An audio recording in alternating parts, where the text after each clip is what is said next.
తెలంగాణలో అధికారికంగా స్కూళ్లకు సెలవులు ప్రకటించిన రాష్ట్ర ప్రభుత్వం. 10-16 వరకు సంక్రాంతి సెలవులు. తెలంగాణ వ్యాప్తంగా 10-16 వరకు సంక్రాంతి సెలవులైతే ప్రకటించడం జరిగింది. సంక్రాంతి సెలవులను ప్రభుత్వం ఒక రోజు పొడిగించింది. ఈ నెల 15న సంక్రాంతి పండుగ సందర్భంగా మరుసటి రోజు శుక్రవారం 16వ తేదీ వరకు కనుమ కావటంతో ఆ రోజును ఐచ్ఛిక సెలవుగా ప్రకటించింది.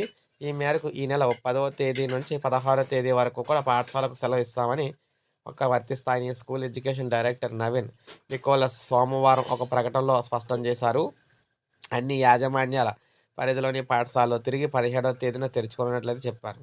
అంటే మనం చూసుకున్నట్లయితే ఇక్కడ చాలా తక్కువ రోజులు ఇచ్చారని చెప్పుకోవచ్చు. అయితే మనకి తెలంగాణ వ్యాప్తంగా ముఖ్యమైన పండగ దసరా పండుగ అనమాట. అందువల్ల దసరా పండుగ అయితే ఎక్కువ సెలవులైతే ఇస్తారు. సంక్రాంతికి అయితే కొద్ది తక్కువ సెలవులైతే ఇవ్వడం అయితే జరుగుతుంది. అందువల్ల సంక్రాంతికి మనం చూసుకుంటే 7 రోజులు మాత్రమే సెలవైతే ఇవ్వడం అయితే జరిగిందనమాట. ఈ 7 రోజులు సెలవే మనకి తెలంగాణలో అయితే అమల్లో అయితే ఉంటుంది. అందులో 6 రోజులు మాత్రమే సెలవు. ఇక ఏడో రోజు అనేది ఆప్షనల్ హాలిడే కింద ఇవ్వడం అయితే జరిగింది. కావాల్సిన వాళ్ళు తీసుకుంటారు. లేని వాళ్ళు అయితే మానేస్తారని చెప్పేసి. ఇది మనకి తాజా సమాచారం. విద్యార్థులందరికీ కూడా ఒక లైక్ చేయండి. సబ్స్క్రైబ్ చేసుకోండి. మన ఛానల్ సబ్స్క్రైబ్ చేసుకోండి.